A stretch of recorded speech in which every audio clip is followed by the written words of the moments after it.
fresh. So RNG looking to try and negate the bot side. Yeah, it certainly seems to be the plan here. I mean, a lot of respect given towards FPX, towards the big picks that we already talked about, right? Alistair for Ming has been a monster pick for this guy. He is so damn good on it. His most played champion, and it will be taken off the board. Lucian as well has already been hit on. Kaisa too. But across the opposite side, I mean, Crispy's just been banned out. They're just like, nah, we don't want anything to do with it. But now the interesting question for FPX is, okay, well, what's going to happen here? Because you're going to take the Hecarim. It'll get answered by RNG with the Udyr. They can take a support for themselves here as well. Maybe something like the Leona if they really want to. Whoa. Even something like the Rakan. Okay. Whoa, okay. RNG come in with a game plan right now. They've got themselves the flex. Jace can go mid or top. And it's ADC on this Tristana. And RNG are one of the only teams in the world, right? Because that Tristana can go top, mid, or ADC. And that is a big, big flex as you talk about. The thing is, though, you will get an answer on this next rotation. Because chances are you're going to need to take something like the Lilia or a Nidalee if you really want to play that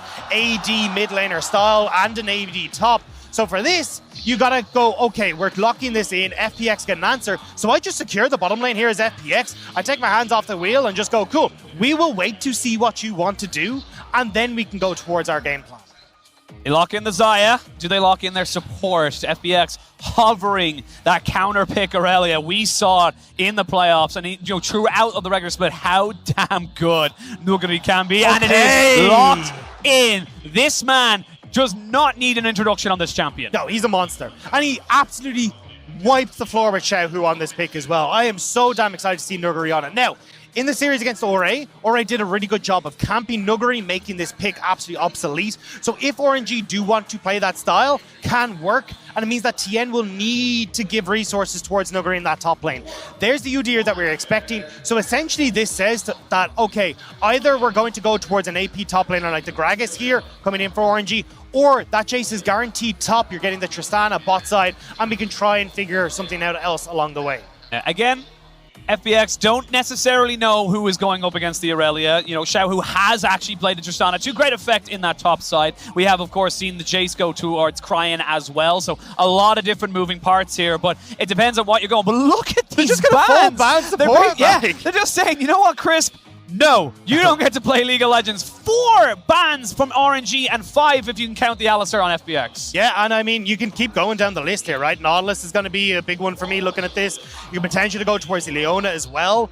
Yeah, I mean, for RNG, this is really putting the pinch onto Chris. Maybe this is where we start to see some of the more creative stuff coming out, but we are still on 11.6 here. There's the Leona ban. So it's not like those enchanters have really risen up in priority here. So, I mean, honestly, as FPX, you're looking at Nautilus. You're looking at Braum, Gragas as well in that flex priority there. But yeah, I mean, you're right the way down in tier list when it comes towards these supports. But overall, RNG, you can kind of see, look, they need some sort of engage tool here. They've got the Udyr, isn't already going to satisfy that. You can maybe look towards the Seraphine or something for Cryan in the mid lane, but that hasn't been the big calling for Cryan in that mid lane yet.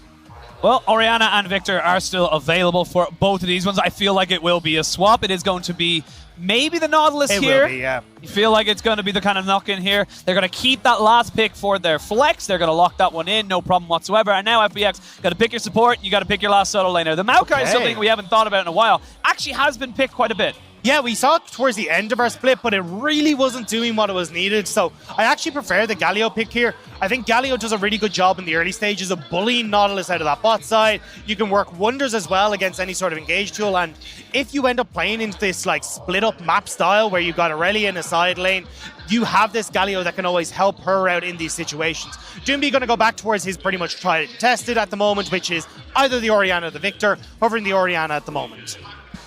See what he wants to lock in. This has been a very curious draft here. Doomby on this Orianna, though, has had multiple different highlight reels for his shockwaves, for his positioning, is able to enable his team. And you look at the people that can be that ball delivery system, you got to be feeling pretty confident for FPX. And right now, RNG, they're looking towards the Victor. It is almost certainly, if it does get locked in, we get Jace top, Victor mid, and of course the Tristana in bot. Yeah, so I love what FPX have drafted here. You've kind of got multiple different styles you can play. You have the ability to play through Nuguri, try and play through a side lane if he gets really far ahead. But as you said, a very high dive potential as well with this roster. roster where you can have Hecarim go in, you get the Galio follow up, that Shockwave to go to boot as well.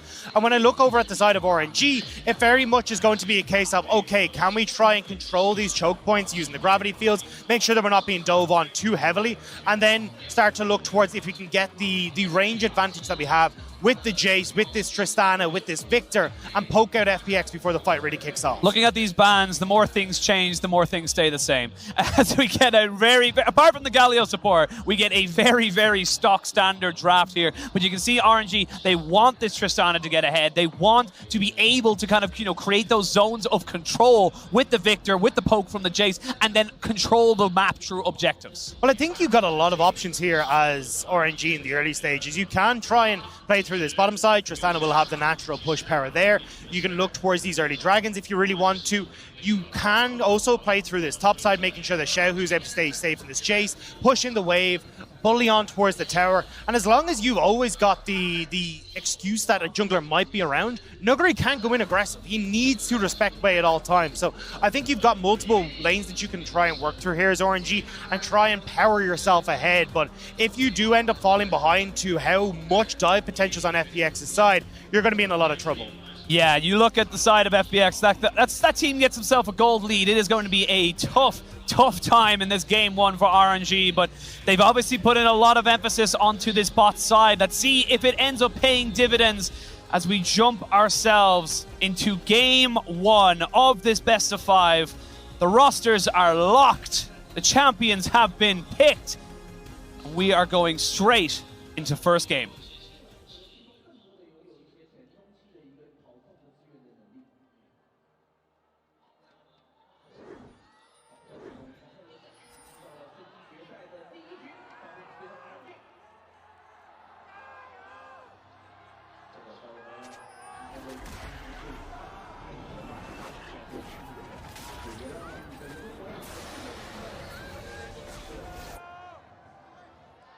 The crowd is loving it right now. 12,000 people in the Optics Valley International Tennis Center here in Wuhan.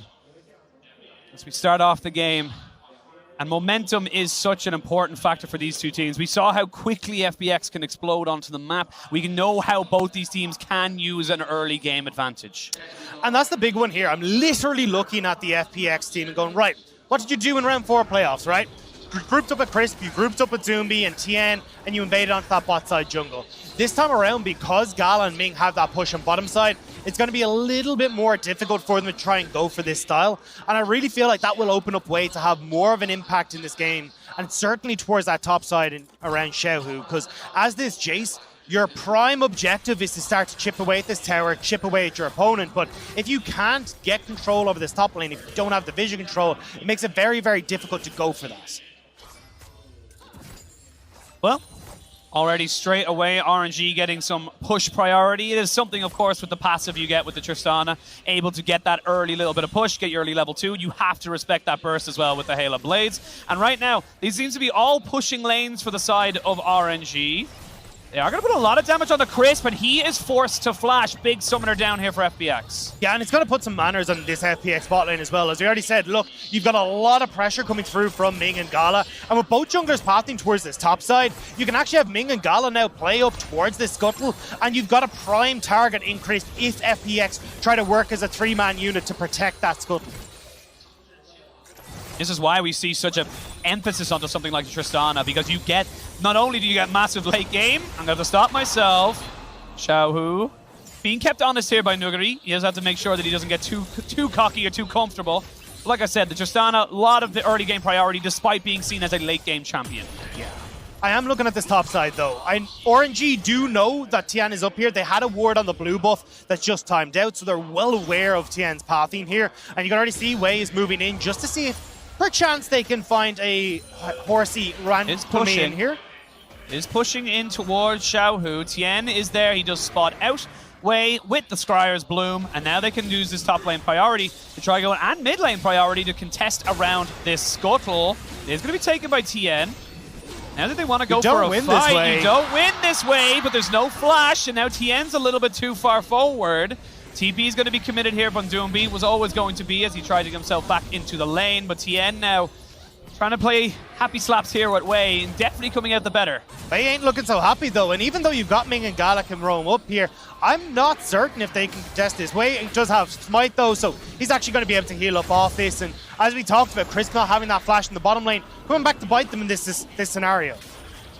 Small inches of advantages that turn into miles in the late stage. We'll see how this jungle matchup does go on as we bring ourselves later on into the game, but right now it does feel like it's RNG with the early pressure in the lanes, with the early advantages, and they're the ones dictating the pace. And I'd love to see, as you see, RNG just backing now, you reset, you have Wei already on this bottom side, you can turn this straight into a dragon. And the fact that you still have no flash on towards Chris means that you've always got the advantage in this situation. Crying just needs to try and shove out this wave. You've also got Xiaohu too, who's just going to be able to reset himself, has the TP for any sort of pesky shenanigans down at this dragon as well, but more than likely will be moving that back towards the top side.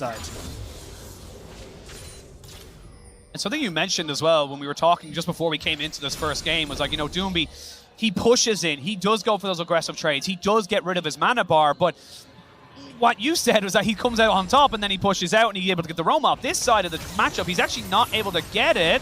Flawless duet. Going to be answered with a 2 disguise as well as a knockback, but Ming is here. There is a flash here for Nuguri.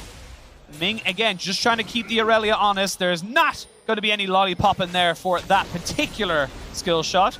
And Ming just trying to keep Nuguri in his box. It does say the game plan from RNG though, right? We just said, hey, look, you got fast reset on bot side. You've got a big wave there. You're going to be sticking FPX around. They're looking for it. Flash, hook, 2 disguise, and they ignite. First blood going over the way. RNG strike hard. Gorgeous from RNG, and this is their game plan. They don't care about bots. They don't care about dragons. It's put Nuguri in the dust, and that is the blood drawn in the sand here in Wuhan. Great start, and like we said, and the analyst has said, and everyone online has been saying, if Xiaohu can get ahead, RNG look pretty good, but Nuguri, you're pretty crazy yourself. So right now, RNG playing to what they know works for them, and while that's all been happening, they have push in mid lane, they have push in bot lane. They're not losing anything, even with committing 3 people to the top side. And this has always been the RNG game plan, and it has come from Ming, it has come from Wei. Like when we look towards Ming, if we look at the regular split, he's the support with the 3rd highest KDA at 15. This guy is everywhere in the early stages, and you just see it here, right? Already part of that first blood, and expect this to continue on, but this is exactly what we talked about. If FPX are not able to control this bottom side of the map, it allows Ming to roam. And when you have this Tristana, it offers so much safety to Gal in this bottom lane. It's not like you're going to be able to really get on towards this Tristana as a Galio. Like, even if you have your flash, she just rocket jumps out of there.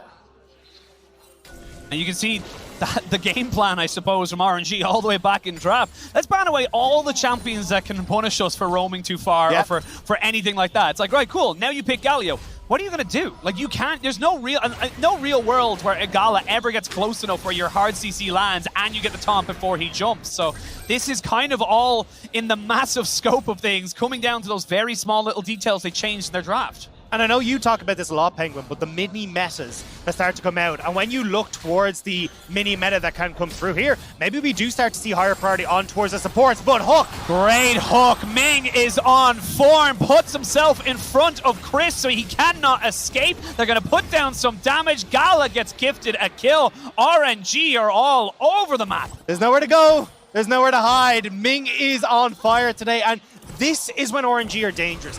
And I wanted to point out at the start of the day as well, just as we start to hopefully go all 5 games today, watch Ming in team fights for RNG. Watch the hooks, watch his target priority. He is next to none when it comes towards target selection in these fights. LWX and Doomby will not be safe when this man is around. 2 kills for RNG in game 1, 100% kill participation for that man in the bot lane in black and gold, Ming, and this is exactly why you mentioned he is probably, if not definitely, the best support we have in the league. Invade here on top side though. You have Doomby already cheating across. He's got pressure there. You've also got Nuguri pushing in that wave. So red buff stolen on top side for that play in the bottom lane, but you're honestly going to be pretty okay with this. This is dangerous though for FPX because you can have Gala push in bot lane and he can rotate up first, and you've already got Ming in the area. Chris trying to force mid priority here with Doomby, but Doomby's out of mana.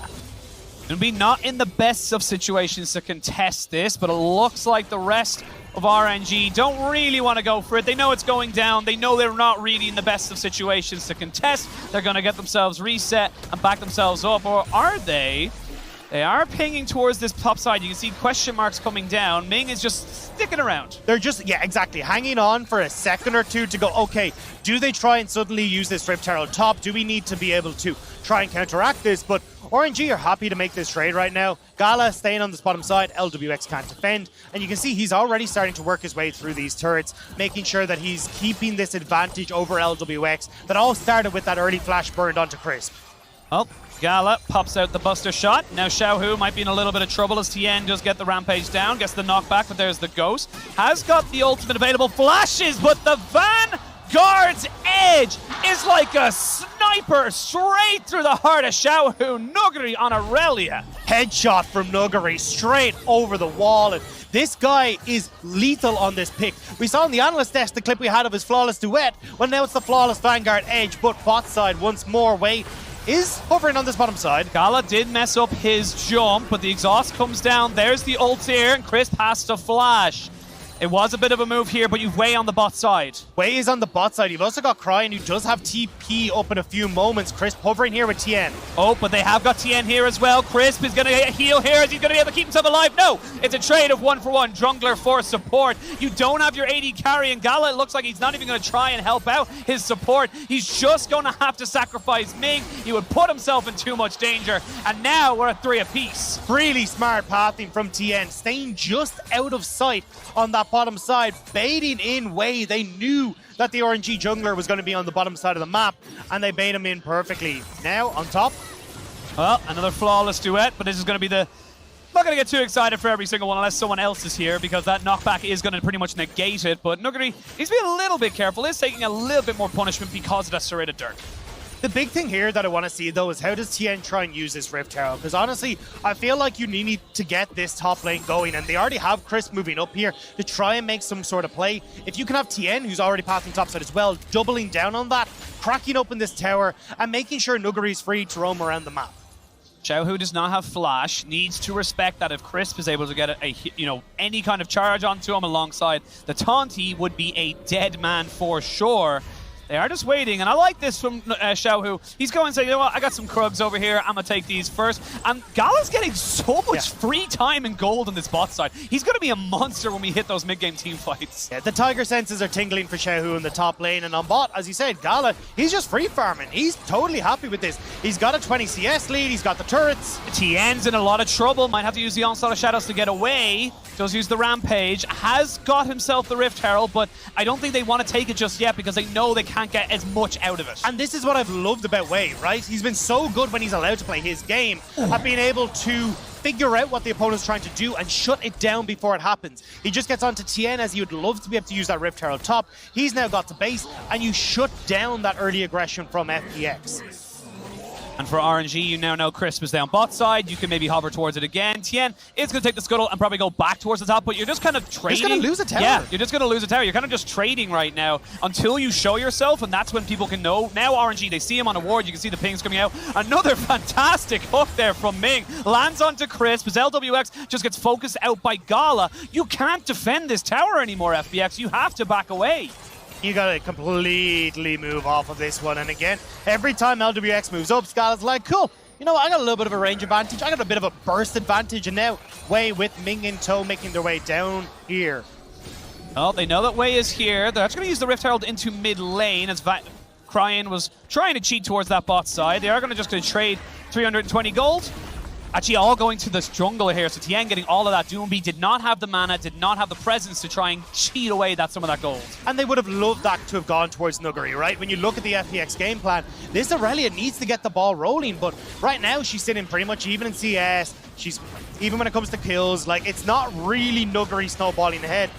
And when RNG are just able to pick up all these dragons thanks to the pressure on bot side, they're already snowballing out of control, and this has always been the game plan, the neutral objectives for RNG. Here we go. Crisp is going to get caught up here. He goes in. They have the audacious charge, but they will get the kill down onto him. And a hop, a skip, and you're out of there, Gala. They might look to try and turn this one around, but there's a good amount of burst here with the Hecarim. They trade it 1 for 1, but you're still pretty happy with that. You still get the dragon if you're RNG. I think Ming was a little bit surprised by the burst there. He had flash. I think he was trying to bait it in 4-way, but unfortunately, Tien, too much damage, too quick, and Ming will fall. Now we're looking at 4 and 4 apiece, even on gold, but it's all about where that gold is situated, because as we said, Tien picking up a lot of the gold through turret plates for himself, also the 2 kills and 2 assists he has. When we look at RNG, it's all on Gala. This guy is massive right now, and for me, that spells beauty for RNG, because although they usually play through Xiaohu playing in these side lanes, making sure they got the map pressure, Gala oftentimes turns into that big carry in team fights. I love this little adaptation there from Cryan. You can see he moves in just to say, look, Doomby's coming. You need to clear that wave. Flawless duet goes down the Vanguard's edge as well. Here's the hero's entrance. They're committing quite a lot to this here, and FPX don't get anything from it. Nuggery tries to make the play, but unfortunately, Crisp just not quite there, and now Gala, up. Easy. Just one shot and it goes down. And again now, RNG, they've opened up this long lane. You can just rotate Gala topside, have Xiaohu move back bot. You've no dragon up for 3.5 minutes, so they can just double down on this turret, taking pressure that Tristana has. Yeah, they're just, honestly, this is fine. Yes, you're trading out a turret, but like you said, the Tristana's the one getting all this gold, where it's kind of a bit more evenly spread, if you will, throughout FPX, and Tristana takes turrets very, very quickly. That's going to be a 2-for-1 trade. That's a great deal. This isn't fair. I thought they were going to go top, and we'll take another tier 1, but I mean, if FPX are just going to gift them the tier 2, I mean, why not? It's a little bit of a cherry on top for your ice cream sundae, and now they'll be able to move away. You've so much gold invested now. FPX will get this Rift Herald as a result. They can try to even that up by taking the mid lane turret, but honestly, when you've got so much side lane control for RNG, they're going to be happy. Teleport coming in. Cryan will be forced to flash very soon. He does just about get himself out, along with the gravity field and the Chaos Storm. He negates everything, so that's a big global down now for FPX. Can they make something happen? They're going to double down with the Rift Heralds in the mid lane. That's 2 Rift Heralds into the mid lane to try and crack this turret. Frost gets her answer though. She said, hey, I mean, is Cryan going to be ready for 3-4 men in mid lane? Well, he was ready right there. They do end up getting that tower in the mid lane though, and although this is kind of nice from a gold situation for FPX, I don't feel like it ends up giving them a huge amount of pressure in this situation, because as RNG, you can still have Victor clear these waves relatively safely. You can still keep that vision control in your favor, make sure you're spotting out anything FPX wants to do. And as long as RNG continues to play around Gala and play through this strong lane, they're going to be okay. They've actually shifted Gala towards mid lane, and it looks like they're going to, with this dragon in 2 minutes, look to keep control of this river and then add another dragon to that belt. They're looking like they're looking for a pick. Nice little Scryer's orb there to make sure that they're definitely not going to be killed here, as FPX try to work into their jungle, and with all the pressure, you lose those 2 turrets so early in bot side. There's not really a lot you can do. Now Nuggery is going to be ulted, but Tien is here, and no damage there available to them. They were waiting for Xiaohu on the bot side. He just wasn't quite in position. Gala also teetered off towards mid lane. He wasn't really interested in taking that play, especially when they realized how many more members of FPX were around. But still, you can see Gala, he'll collect these waves. He just collected Raptors. They're just trying to accelerate this Tristana so far ahead. She'll already be working towards that Phantom Dancer very shortly. Can move into the Infinity Edge next. And at that stage, RNG have so much damage in their back pocket. You need Nuggery to get onto the back line to have access through these flanks alongside Tien if you hope for any sort of success in taking down Gala. Yeah, let's have a look at the items here for RNG. You've got the Eclipse here for Xiaohu. You have the Chem Tank Turbo Chem Tank, excuse me. A lot of different tets, but and you know you're working down towards the line. You've got your Kraken there. Like you said, you will have your Phantom Dancer as well.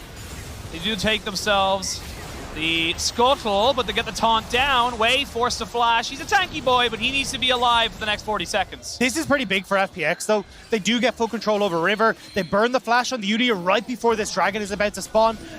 Udyr without flash in a fight, not as worrying, not as strong. He kind of ends up playing goalkeeper and defense, and especially when you're looking towards like Doomby and LWX and having a follow-up engage with Ming, now having Wei out of the equation makes things a hell of a lot easier for RNG. Yeah, well, the river belongs to FPX. They are the first ones to set up camp. They are the first ones to be able to set themselves up and ready. There is no Baron to trade for this, but it looks like the side of RNG, they're going to trade off the Dragon for the side wave pressure, get in some more gold. And this is the kind of game that RNG love. This slow pace where they have side lane turrets in their favor. They can start to play out the map. And when we talked about the start of the day, FPX love these much faster games. Fastest average win time in the LPL.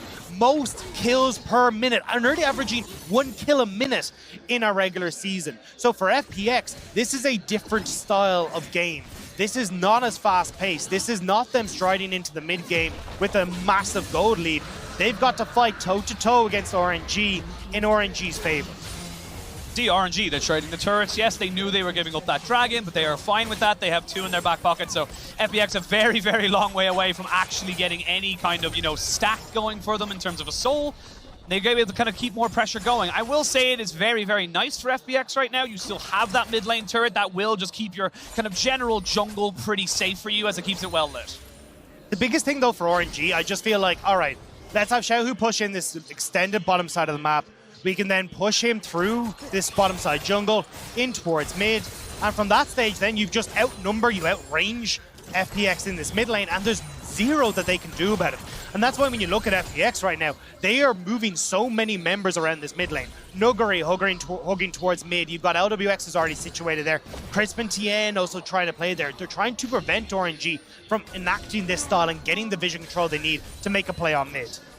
Well, looks like FPX might be trying to go for a play onto this top side. They are just advancing their vision, pushing in the waves. Cryan realizing that he doesn't really have anyone, as you can see on the minimap and on the screen right now. RNG are pushing towards this bot side. They want to try and find Nuguri pushing far too far forward, and without that tier 2 to protect him, Nuguri has to back away. I would have loved to see the vision go in here on RNG on the bot side, though. They actually don't have any, it looks like, left in the tank, so you don't actually have the full vision control now to move Nuguri safely, like quick path towards mid lane. And as long as Cryan is being shoved in this mid lane, you're not really under any pressure as FPX, because you know, hey, look, we know that we've not got Xiaohu in our jungle, and we know where Cryan is situated.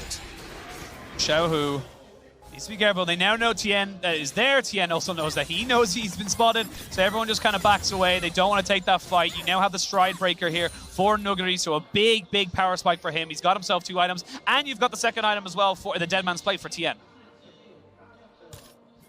Again, this is RNG territory. This is how they like to play. Slow and steady. Side lanes, cool. Let's go and play through them. Wei hovering for Xiaohu.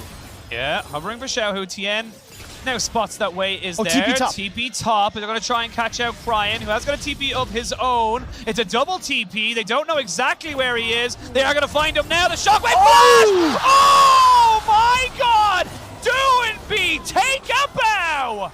Just take a bow, tip the sombrero, and say thank you very much. That was gorgeous from Doomby. Now they actually move straight towards Baron. They're like, hey, look, we've got the pick on the mid laner. He has no TP. He has no TP. There is a ward in the back of the pit. This is how FPX explode advantages. This is how they take game. You have taken that tier 1, but you're a little bit late to this rotation. There's the ultimate coming down, as we can see. Wade jumping in. Wade's in the pit. Not going to be able to get it. 3 HP, and it goes over to FPX, but now the fight can ensue. They've got the damage. You've got Xiaohu. You've got Gala. Can you get the damage down? You can see everyone's going away. Flash in with Gala, and he gets himself a kill. Wade is fighting back. Double kill for Gala. Can they get the auto attack off? No, they cannot. They get 2 kills very quickly after the Baron, but it is FPX who pick up the ball. And you still got 3 Barons on Tien, Doomby, and LWX. And when you look at this 4-man team from FPX of Tien right the way down to Crisp,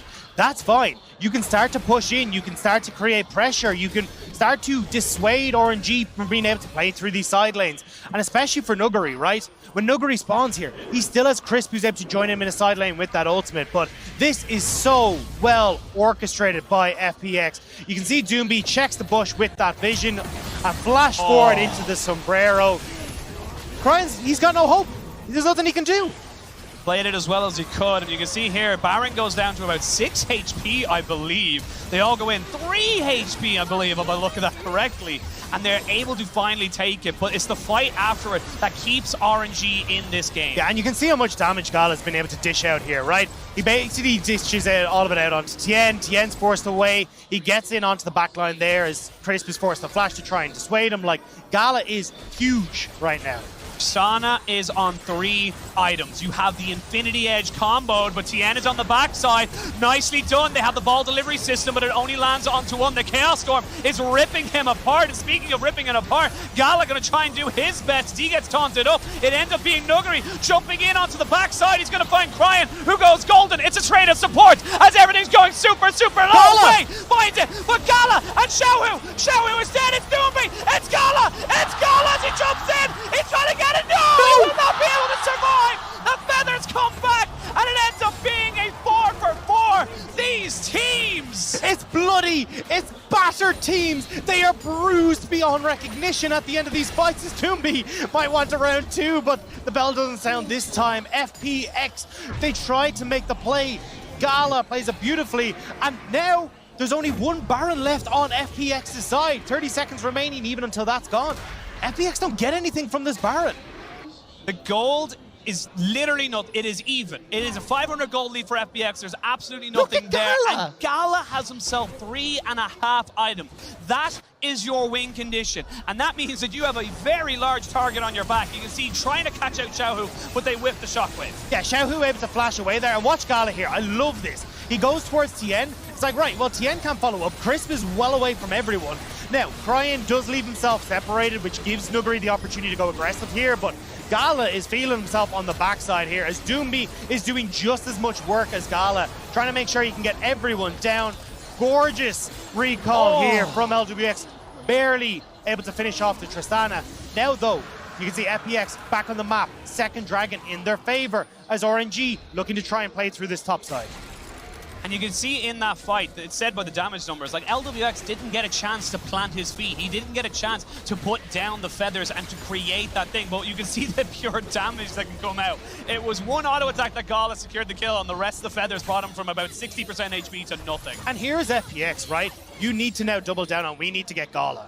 Like 110%. And honestly, I think you need to, as Doombi, start to just go straight towards something like Rabadons. I know the stopwatch and the Zhonya's are going to be really, really nice here for a little bit of safety, but honestly, I think you just need to provide that burst power. Otherwise, you run the risk of Gala being able to take over these team fights. Last Whisper completed, he'll have Lord Dominic's regard in no time, and from that point on, like, who even stands in his way? His game is very much about if Gala can survive for RNG. If he can, they're probably going to have a good time in the team fights. If he cannot, it's going to be all FPX all the time. As you know, we're working in towards this dragon pit, but there is no dragon for 3 minutes. There's under 4. And everyone's just kind of backing themselves away. Little small advantages. We saw tier 2s in the side lanes being taken down. And that's the thing that's keeping RNG here, is that they've got 5 turrets versus the 3. Nuguri does end up getting way to get himself out. They got him the gravity field as well. And this is the kind of little small flanks we'll be seeing. It's literally been Wei and Tien on opposite ends of the map trying to find the back line. I mean, this is just posturing right now. There's no real objective up. You can see FPX, they've moved in towards topside. They're trying to get vision control for this Baron in a minute. But we will get the resets coming in here to make sure that everyone is up and planting their feet for this next Baron. Waves on bot side in favor of RNG, whereas top side is for FPX. This becomes execution. This isn't, you know, we look at the comps, we talked about them all, you know, the winning lanes, everything like that, team fight prowess, but it becomes about how you execute on your composition right now. You need to keep Gala alive in RNG, but if you're FPX, you have so many dive tools. You have so many things that can get onto this back line. If you combo them up correctly, Nuguri, Tien, Doombi, hell, even Chris, you can take this fight. You're right. But flash. Everyone has their summoner spells up here, and that makes it so difficult for FPX to find that perfect spot. Especially, like, Cryan is one thing, right? He's got his Zhonya's, he's got flash. But Gala, he's got the jumps, he's got those resets, he's got his flash, his heal. It becomes really difficult to lock this guy down. Lord Dominic's completed here for him as well. He's an entire item ahead of his counterpart in LWX. So for me, I am looking towards Nuguri and Tien to see if they can get on towards Gala. It needs a hope and a prayer here. RNG will have pressure in this Baron pit, topside river, and they will have the push into mid lane as well. Gala and Ming just kind of posturing to make sure nobody cheats to get a cheeky ward down. as the accelerated shock blast from Xiaohu does put down a fair bit of damage. And now there's no Baron just yet. It has just spawned. Now, where do you want to go here? You got yourself a little bit of position here, but RNG, they respect the fact that they might get caught out. LWX needs to be a little bit more careful as he backs himself away. Speaking of which, Nuguri gets jumped on. Gala flashes away, but Nuguri's already beyond his half health. They flash in, the hook is landed. Now you can see Chris going in. LWX is dead as Chris tried to get the taunt down. He gets one. It's Nuguri on the backside. Now they're going to try and turn him. It's all Gala as he hops, he skips, he jumps, and you can see RNG and FPX trying to make their compositions work. You can see again, though, we said, watch Ming. This guy sets up fights so well for RNG. The flash in, the hook onto LWX, and he gets the kill. Now, it is traded back. You get Wade down, you get Ming down, so RNG can't turn towards the Baron. But they can bait it though. Round 2 as Tien jumps in on top of it. Gala. Though. Gala needs to be careful. Tien might just be taken out just with the shock blast. There's Xiaohu, but it's going to be a sacrifice. Cryan puts himself in harm's way to protect his AD carry.